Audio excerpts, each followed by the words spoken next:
Inicialmente gostaria de saudar aos meus amigos da Integral Eventos pelo convite. Estou muito honrado de estar aqui hoje e sempre que for necessário estarei aqui.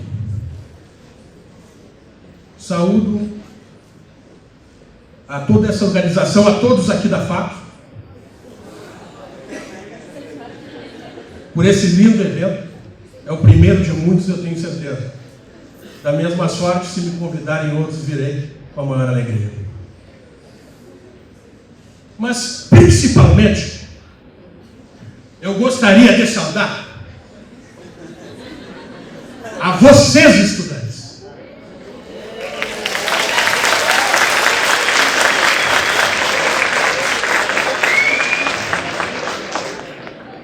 Porque fazem pouco mais de 10 anos eu estava aí onde vocês estão.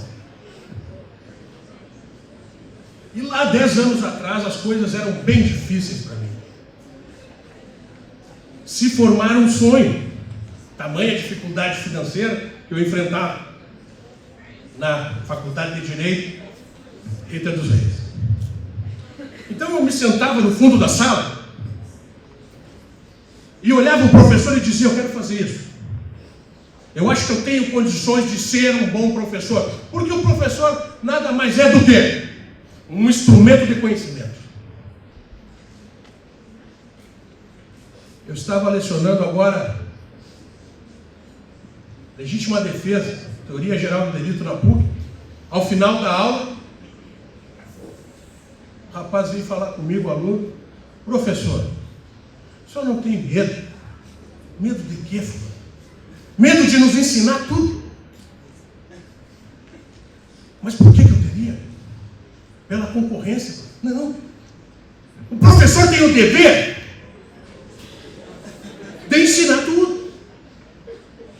Porque a maior tristeza que possa haver para o professor é ver um aluno seu sucumbir, principalmente no tribunal do júri, onde se afastam os homens das crianças. Então, eu saúdo a vocês que estão aqui nesse sábado, poderiam estar fazendo diversas outras coisas, estão aqui, tenho certeza, para receberem as horas, né? Mas para ganhar também conhecimento. Tribunal do Júri. Tão natural responder que até o eco dos penhascos mais duros respondem. Padre Antônio Vieira. Responder, gente. O júri é um lugar de resposta rápida, imediata. Quem for fazer júri aqui, se acostume com isso. Tribunal do Júri e a minha própria vida se misturam. Eu lembro que em 1998, estava na Faculdade Rita dos Reis, caminhando pelo pátio, quando escuto uma gritaria. É assim, é grito, é eloquência. E fui até o auditório e estava tendo um júri. Júri do Márcio Maconha, era o apelido do réu, alcunha. Na defesa, nós tínhamos nada mais, nada menos do que Dr. Antônio Prestes do Nascimento. Eu posso falar com muita tranquilidade que tenho trabalhado com outros grandes advogados, mas nunca vi um advogado tão competente no Tribunal do Júri como o professor Prestes. E do outro lado, protagonista também do júri, Eugênio Paes Amorim. Dois gigantes da tribuna. O Amorim hoje é um dos meus grandes amigos. Na PUC me perguntam: como é que tu consegue se dar bem com o Amorim? Vocês estão sempre brigando? Porque as ideias brigam, os homens não. Foi feito júri, absolveu, condenou, esquece. Esse é um dos mandamentos do advogado. Esquece. Se a gente vai ficar carregando mágoa, ressentimentos, tristezas, a gente não vai progredir. Então, Quando eu comecei a assistir aquele júri, eu me sentei e não consegui me levantar mais. Porque a partir dali eu sabia que eu queria fazer na vida dentro da advocacia, que é júri. E hoje eu tenho muito orgulho de falar que eu tenho 75 júris e 71 absolvições. E não são absolvições de pedido de absolvição, são absolvições mesmo. Eu tenho muita felicidade em dizer que alguns promotores do estado do Rio Grande do Sul já me evitam para pegar o júri. E isso me deixa muito contente. O Tribunal do Júri é a minha vida. Eu devo muito a essa instituição. Se eu estou aqui hoje palestrando para vocês que logo estarão aí pelos fóruns deste mundo de meu Deus, eu devo ao Tribunal do Júri. Se eu tenho um pão na minha mesa, se eu tenho uma família que tem uma vida tranquila, eu devo ao Tribunal do Júri. Então, sempre que eu entro em plenário, e quem vai assistir um júri meu, quem já assistiu sabe, eu coloco às vezes até minha vida em risco. Tamanha emoção de que eu sou tomado. Eu não consigo evitar. Isso não sai de mim. Eu não chego ali e desligo. Não, vou tentar fazer um júri suave. Isso não existe. O júri é pau e pau, velho. E a gente tem que estar preparado. Eu pensei essa palestra não para falar dos mais de 90 artigos que nós temos no Código de Processo Penal tratando sobre júri. Eu pensei numa palestra prática, a qual vocês possam tirar alguma coisa, uma informação, um caminho, se forem fazer um júri. Porque existe técnica para se fazer júri. Evidente, tu tem o dom, tem a oratória, te ajuda muito, mas a técnica é importante. Porque o Tribunal do Júri, ele não começa no plenário. Não. O Tribunal do Júri começa na delegacia. O artigo 155 do Código de Processo Penal diz: o magistrado togado, o juiz de direito, não poderá condenar o réu apenas em cima do inquérito policial. Correto? Porém, isso não se aplica ao Tribunal do Júri. Nós vemos centenas de réus serem condenados apenas com a prova que tem no inquérito policial. Alguns vão me dizer: Jean, mas o inquérito não faz parte do processo. Engana-se. Porque ele tem a presença física nos autos. E isso faz com que a capacidade psíquica do magistrado ou do jurado busque esses elementos. Mas o jurado, além de tudo isso, ele está amparado pela livre convicção. Ele julga como ele quiser, ele não precisa fundamentar. Se ele gostar do rosto do acusado, que geralmente é um rosto marcado pelo sofrimento, ele pode absolver ou condenar, só pelo rosto. Os princípios do júri estão ali no artigo 5º, inciso 38 da nossa Constituição Federal. Plenitude de defesa. Tenham em mente que plenitude de defesa não é ampla defesa. Plenitude de defesa é muito maior que ampla defesa. Vou dar um exemplo. Artigo 479 do CPP, que diz que eu tenho que juntar documentos 3 dias antes do júri para dar oportunidade para o promotor ter visto o que eu juntei. Perfeito.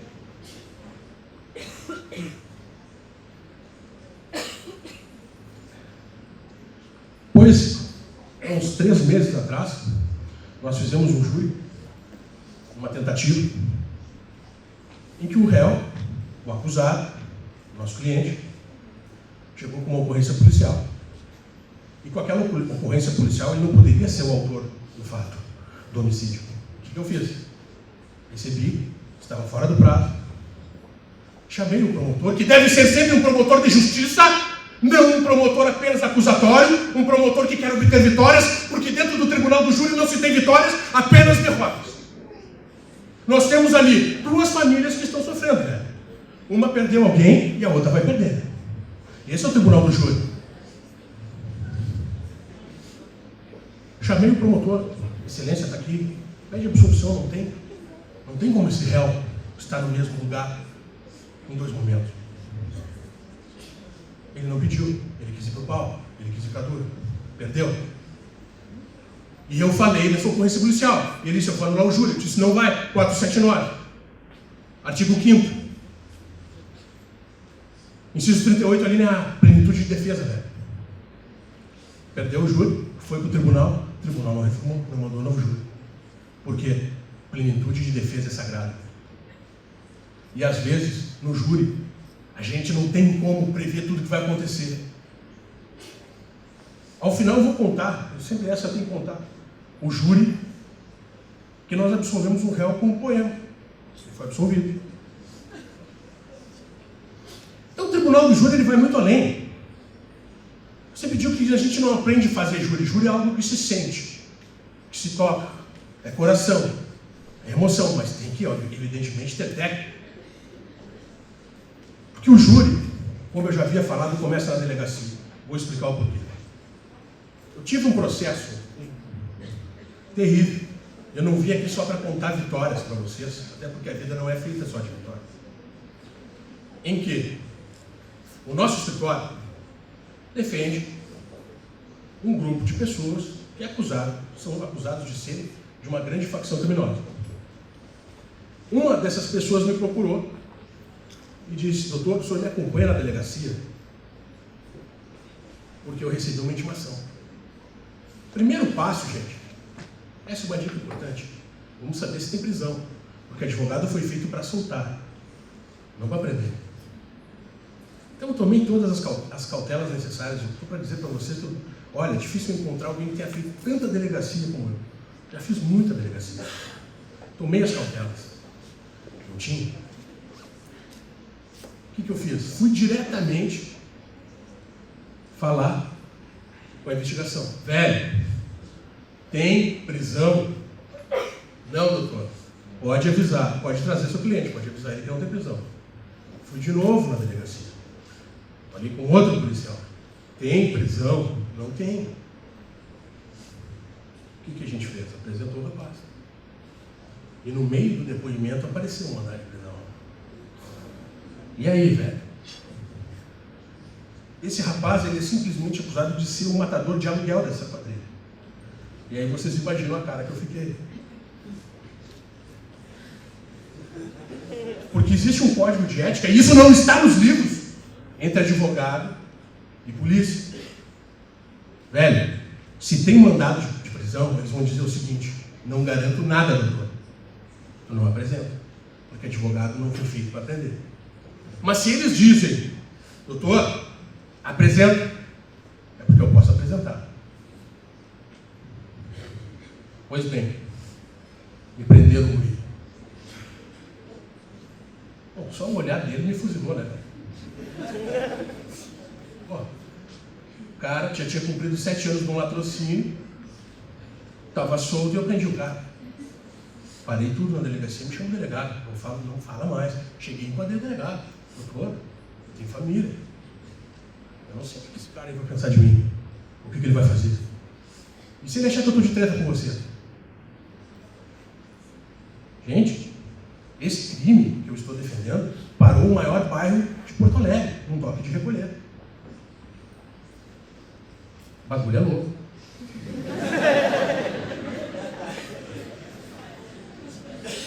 O que eu fiz, gente? Olha, eu quero ter acesso ao inquérito agora. Não vai me dar 2, 3 dias para ter vista do inquérito. Quero ver agora o inquérito. E o cara preso, algemado. Aí eu olhei para ele, o apelido eu posso falar, Rafa, é o seguinte, velho, confia em mim. É difícil, mas confia em mim. E aí eu tive acesso ao inquérito policial. E para mim, era uma legítima defesa muito clara que tinha acontecido. Legítima defesa própria, putativa, de terceiro. Eu tenho 3 legítimas defesas no ato, vou explicar como. Meu cliente sai da churrascaria, passa por ele a vítima e diz, filha da puta, eu vou te matar tu e a tua família. Vai até a entrada da churrascaria, e coloca a mão atrás, como se fosse sacar uma arma. Legítima defesa putativa. Meu cliente entendeu. Saca e dá 3 tiros no peito e mata o colega. Tudo isso filmado. Para a polícia, aquilo ali era uma execução programada. Não. Aquilo não foi uma execução. Porque aí o delegado se obrigou a deixar eu conduzir o inquérito, juntamente com o meu cliente. Nós vamos dar nossa versão agora, velho. E relatamos os fatos como aconteceram. Infelizmente levaram o rapaz, retornou para a Rede Central. Liberdade provisória, negada. Habeas, negado, com sustentação oral pegada, não adiantou. Dia 4 de março do corrente ano, audiência, trocou, não foi o mesmo magistrado que negou aquela provisória, e eu realmente, aquele dia estava inspirado. Fiz uma verdade provisória, um pedido muito honesto, muito verdadeiro. Soltaram o rapaz. Então eu só tive paz a partir de março. Então vocês vejam, a ideia da defesa foi plantada na delegacia. Porque vocês acham que o jurado vai analisar o quê? O que está lá na delegacia. Então os autos do inquérito são extremamente importantes. Eu suspeito muito de colega que diz: meu cliente não fala na delegacia. Cara, para não falar na delegacia, o cara tem que estar muito enrolado. Porque o momento de defesa que ele tem surge ali. E quem se sente culpado, injustiçado, não vai esperar para se manifestar. Ele vai falar. Vou dar mais um exemplo para vocês terem noção que isso não acontece só em crime de sangue, e como é importante às vezes o acusado falar. Sexta-feira agora, CPI das próteses. Nosso cliente, um grande empresário, não pode ter o nome dele atrapalhado por essa CPI, manchado. Disse: olha, você tem que me tirar dessa. Tivemos uma reunião no escritório, terça ou quarta-feira, com outros advogados, e todo mundo falando: não, ninguém vai falar. Ninguém vai falar aqui, velho. O meu vai falar. Resumindo, sexta-feira, teve a CPI. Em nenhum momento, o nome do nosso cliente foi mencionado na reportagem. Em nenhum momento, a empresa dele foi mencionada na reportagem. Agora, eles sentaram o pau no tempo inteiro em quem não falou. E no final, o senador, que fala uma tremenda bobagem, uma tremenda ignorância, mas que isso faz parte do pensamento popular, e a gente não pode ser assim, diz: velho, quem não fala consente. E isso é uma tremenda bobagem. Então nós já obtemos uma vitória com a fala. Resumindo, aquele dia todo mundo acabou falando. O único que não falou foi, na minha opinião, o mais falado na reportagem, que era o que a gente não queria. Correto? Porque eu não advogo para mim, eu advogo para o meu cliente. Então, tenham em mente que os autos do inquérito, os atos de investigação, são extremamente importantes, principalmente no tribunal de júri. É dali que eu posso fazer brotar uma tese defensiva que vai me absolver lá no plenário. E o advogado que tem um pouquinho de experiência sabe que ele pode trabalhar no inquérito. É uma peça inquisitória? É, mas tu pode trabalhar. E outra, faz parte do processo. Quantos processos nós temos anulados junto ao STJ e STF em base do inquérito? Porque o inquérito acaba se misturando aos autos e contamina o magistrado. Deveria ser como a Itália, por exemplo, onde tem o juiz de garantias. E depois o juiz da instrução, ele fica longe desse inquérito, não fica contaminado. Ou deveria ser, bem no início, como era, o inquérito era costurado, era feito, costurado, numa pasta de couro, retirado do processo. Mas não, a gente tem que trabalhar com os autos do inquérito no processo. E eu vejo bons promotores condenarem apenas em cima do inquérito policial, que na grande maioria das vezes é muito mal feito e mal conduzido.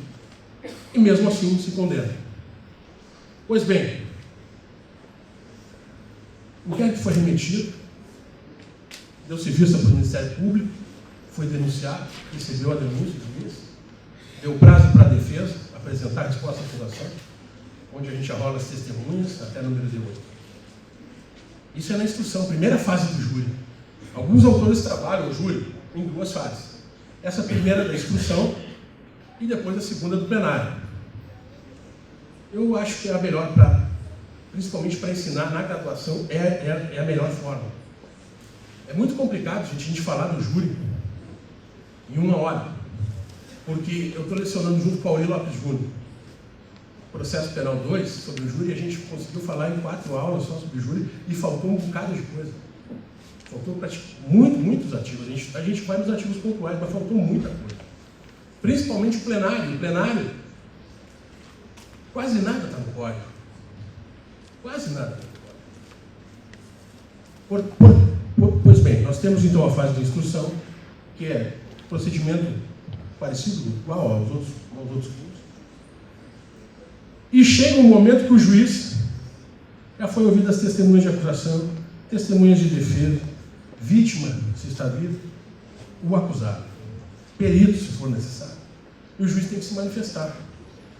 Ou ele pronuncia, manda a júri, impronuncia, deixa o cara no limbo, essa é a realidade, e o cara vai torcer para prescrever isso aí. Desclassifica ou absolve. Mas vamos trabalhar como se ele tivesse mandado o réu a júri. Mandou o réu a júri. Chegou o dia do júri no plenário. Sempre se procura rolar testemunha boa, testemunha que fale. Acontece de muitas vezes, eu, por exemplo, eu gosto de construir uma pergunta. Ô fulano, está, qual é o conceito que você tem do réu, se é um homem trabalhador, pai de família, como é que é ele na comunidade? Eu quero saber isso. Aí a testemunha chega e diz, é bom. Pô, aí não dá, essa testemunha não serve. Principalmente a testemunha de plenário, que já é um momento perigoso rolar uma testemunha para plenário, e aí eu posso rolar só assim. Ela tem que falar. Porque o jurado está muito afastado do processo, né? Ele cai ali de paraquedas. E ele vai trabalhar em cima de quê? Inquérito e fase de instrução. E depois se faz uma nova instrução. Então é muito valioso, quando nós arrolamos uma testemunha, essa testemunha tem que ser boa. Tem que ser uma testemunha convincente. Eu raramente arrolo. Quando eu tenho certeza que é uma testemunha que vai produzir bons efeitos, tudo bem. Mas se é para encher linguiça, velho, não arrola. Porque se o jurado se levantar e fizer uma pergunta para essa testemunha, vão condenar teu cliente. É sempre assim. Porque o jurado, ele entra mudo e sai calado do júri. Essa é a realidade. Ele pode fazer algumas perguntas no interrogatório, nos depoimentos, mas só, velho. Como é que é o voto desse jurado? Sim ou não? Não existe fundamentação. Talvez essa seja uma crítica ao júri importante. Seria bom que cada jurado tivesse ali o seu monitorzinho, escrevesse por que está condenando o réu. Não, folha tal, acho que ele teve participação. Não, isso não acontece. A convicção dele é livre. Vai lá para a sala secreta, sigilo das votações, sim ou não. E aí, boa noite, amor. Sempre me pergunto do poder da saudação no júri. Estou tocando porque é 1 hora. A saudação é extremamente importante no júri. Uma vez eu discuti com uma colega, de um bom modo, cedo, numa boa, ela me dizendo, Jean, eu não saúdo porque saudar parece encher linguiça, é ficar puxando o papo do saco dos outros. Eu disse, não, errou. A saudação é extremamente importante, porque quando a gente inicia um plenário, até mesmo uma palestra, gente, nosso coração está aqui, velho. É atleta. A saudação serve para quê? Para acalmar teu coração, para tu conseguir conectar as tuas ideias. Uma boa saudação é importante para isso. Não é para puxar o saco de ninguém, é para mostrar para todo mundo em plenário que tu tens conhecimento, que tu sabe saudar, e isso é importante porque o promotor vai fazer igual.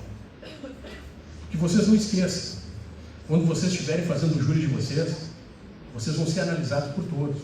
O advogado é exposto a todo momento. Num júri, a gente é analisado pelo nosso cliente, que está assistindo o nosso trabalho o tempo inteiro, pelo juiz de direito, pelo promotor de justiça, pelos jurados, família do réu, família da vítima, fora o pessoal do cartório que vem assistir. Geralmente, quando eu faço júri lá no Foro Central 1 e 2, loto, olho para estar anotado. Eu esqueci do pessoal da SUSEP e dos oficiais de justiça, que ficam ali, eu estou olhando. Eu não sei se eles estão torcendo para mim bem, ou estão torcendo para mim ter um infarto, cair, morto e chamarem o Darcy Pacheco para me levantar, velho. Eu nunca sei. Eu só sei que eu vou no limite, físico e mental. Não tem problema, saio na cadeira de rodas. Azar é quem está me levando, mas eu vou absorver. Então, chegou a saudação. Eu tenho enfrentado um problema na saudação quando faz o Ministério Público. A saudação para mim. E eles começam te fazendo carinho, mas depois te tocam forte. Porque eles chegam e dizem: olha, se vocês contrataram o doutor Jean, é porque a coisa está feia. E aí o jurado já começa. Então, a gente tem que responder da mesma maneira. Não, se me contrataram, é porque certamente a denúncia que tu fizesse é muito ruim. E esse crime é muito grave e merece uma defesa com toda a veemência, meu velho. Aí, tu já ficou no velho. Vai o cara aqui, não tá de brincadeira. Essa. Aí nós fazemos a captura psíquica do jurado. Por quê? Eu estou fazendo uma pesquisa. Meu trabalho de dissertação é tudo sobre o júri. Entrevistando um jurado, ele falou: doutor, o senhor me causa problema. Puta, qual é o problema? Velho, tu se dedica tanto em plenário, que por um momento me passa na cabeça que esse acusado pode ser inocente. Então, esqueçam o gel no cabelo, esqueçam a beca passada, porque vai voar o cabelo.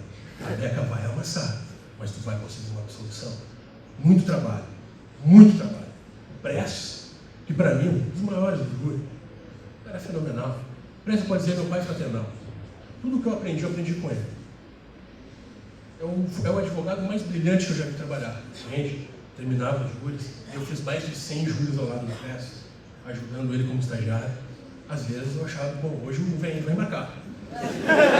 Não, Jean, tô legal, pá.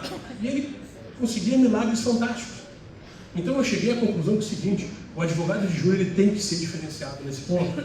Ele tem que ser guerreiro, ele tem que ser forte. Ele não está ali para terminar. No tribunal do júri, gente, não é lugar para covarde. É exposição total. Se prepare. Uma dica importante que eu vou dar. Antes de fazerem o primeiro júri de vocês, e certamente logo vocês vão fazer alguns júris, assistam júris com os bons advogados, com os advogados médios, razoáveis, categoria que eu me incluo, e com os advogados ruins. Com os bons tu aprende, com os ruins tu aprende a como não fazer. Porque me causa muita preocupação o nível dos advogados que estão sendo formados e estão indo a júri. Há 2 ou 3 júris atrás eu fui fazer júri com um colega, e era um rapaz bem falante, não, tem experiência, beleza? É nóis. Quero começar, doutor. Começa, vai lá. A juíza chegou para ele e disse: a defesa tem a palavra por 2 horas e meia. O cara não falou, velho. O cara travou. Por quê? Falta de preparo. Eu defendo muito, principalmente lá na PUC, que se tenha, eu acho que tinha que ter uma cadeira só para júri, velho. Porque isso que eu estou falando do plenário não está nos códigos. Eu não vim aqui para falar em cima dos códigos, ficar falando do artigo, isso aí, vocês pegam o código e vão ler. Eu estou falando do dia a dia do plenário, como é que é a coisa. É como eu falei, lá é o local onde o filho chora e a mãe não vê. Não dá tempo, não tem tempo, velho. O que aconteceu lá, aconteceu. A palavra é um tiro. E esse colega sucumbiu, velho. Acabei tendo que fazer o júri dos R$2 praticamente. para não desconstituir o conselho de sentença. Lamentável. Lamentável. Falta de preparo. Tem uma outra situação importante no tribunal do júri, que é a escolha do jurado. Escolha do jurado. Bom, para ter um júri, para o júri acontecer, tem que ter um mínimo de 15. Eu posso eliminar 3, o MP 3. Tá? Como é que eu vou escolher meu jurado? Segundos. Uma cédula desse tamanho com nome e profissão. Eu não tenho a vantagem que tem o MP de já ter trabalhado com alguns. Eu não tenho a vantagem do MP, às vezes, de consultar o InfoSec. A gente trabalha com o que tem. Então, se me cai um jurado bancário, eu não tenho nada contra bancário. Uma vez eu falei, um cara se levantou e disse, eu sou bancário, eu não faço isso, velho. Tudo bem, beleza, pessoal. Mas é assim, o tempo é curto para mim. Eu não vou botar um bancário, porque é um cara que está exposto à violência. E, geralmente uma violência agressiva.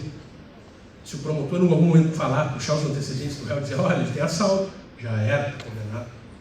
Então eu evito esse tipo de jurado. Funcionário público, também dá para escolher, assistente social, professor, mas bancário, gente, não escolhe. Vai condenar. Então, nós podemos eliminar 3. Já o promotor 3 iniciou o debate. Mas antes de falar do início do debate, quero dizer que o melhor tipo de jurado são as mulheres. Por quê? Acho que a mulher, ela tem uma capacidade maior de perdão.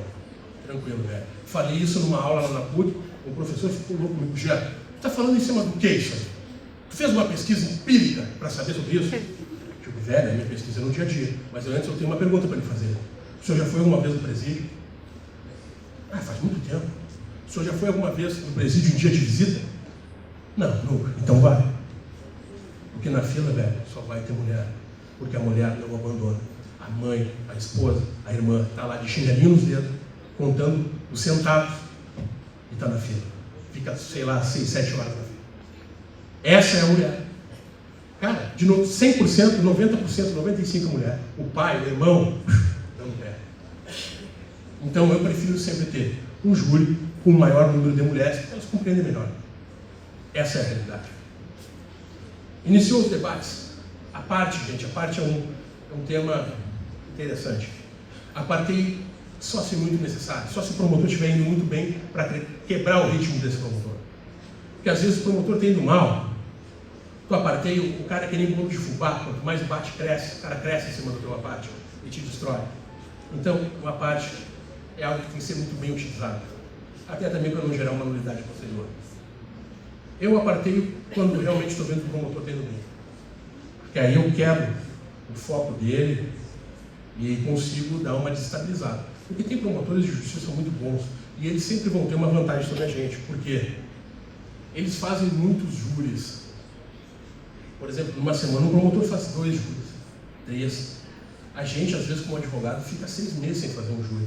Tu perde a embocadura. Eu tenho feito um júri por mês para não perder essa embocadura, para estar perto do plenário, para estar perto do jurado, para ajudar, para estar com uma oratória cada vez melhor. Então, o promotor, nesse ponto, ele está sempre em vantagem e o outro, ele tem a técnica. O promotor é sempre nota 7. Tem promotores que são nota 10. O júri, para mim, é um promotor nota 10, mais de 1000 júris, mas a maioria é nota 7. Portanto, se a gente trabalhar bem, conhecer os autos do processo de capa a capa, e eu digo capa a capa mesmo, velho, pode ter 2000 páginas, mas tu tem que saber tudo o que tu tem no processo, para evitar surpresas no plenário. Tese defensiva, trabalhem bem a tese defensiva. Qualquer crime, vocês têm que ter uma tese defensiva. Expliquem bem essa tese defensiva. O júri é contar uma história. Meio, começo, meio e fim. É isso. Usem o espaço do plenário para chamar o jurado para vocês. Promotor parado, fala baixinho, já era. Advogado que fala baixinho, já era. Outra sugestão que eu dou, participem em aula. Façam perguntas, bastante perguntas para o professor. Ouçam a voz de vocês. Isso é muito importante, porque depois vocês vão enfrentar um plenário, vão ter que falar, vão ter que fazer perguntas, vocês têm que estar preparado para isso. O promotor está sempre preparado, geralmente.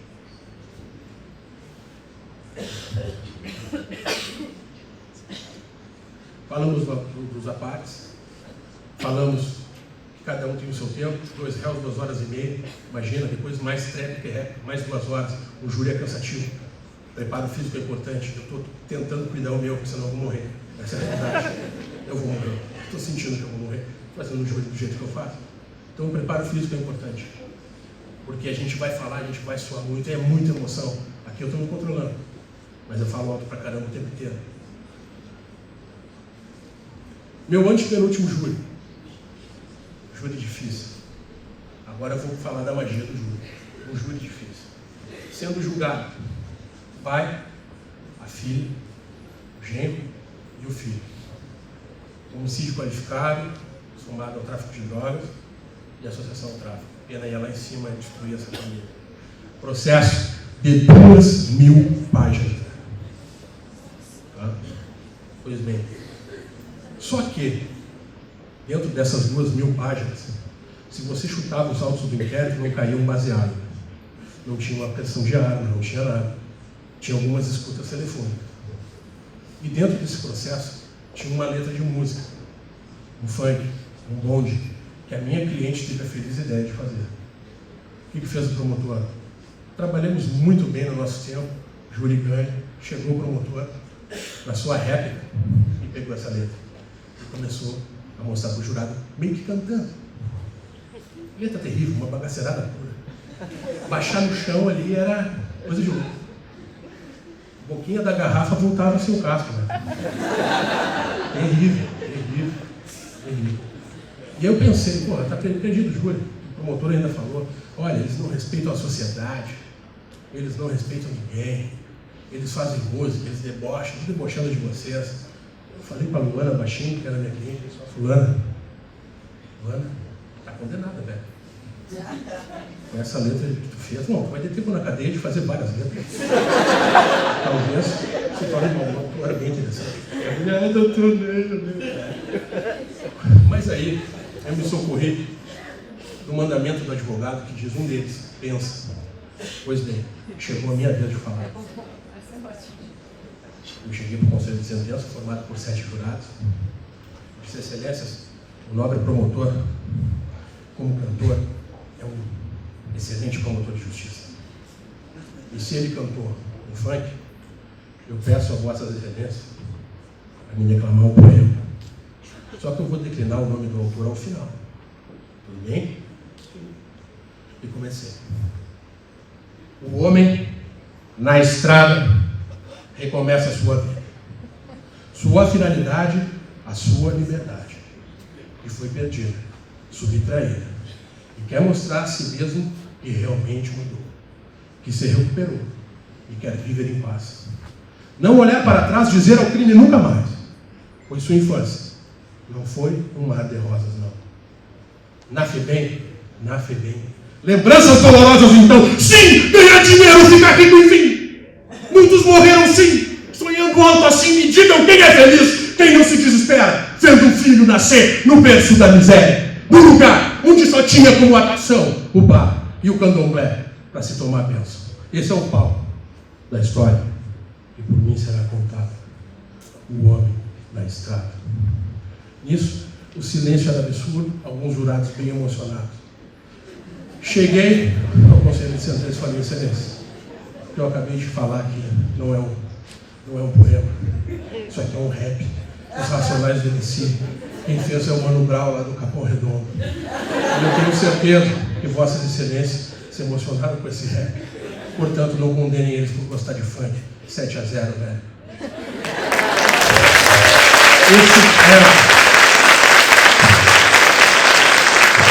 Esse é o Tribunal do Júri, onde a gente pode fazer qualquer coisa. Estejam preparados sempre e se precisarem de mim, me acessem no Facebook. Um grande abraço.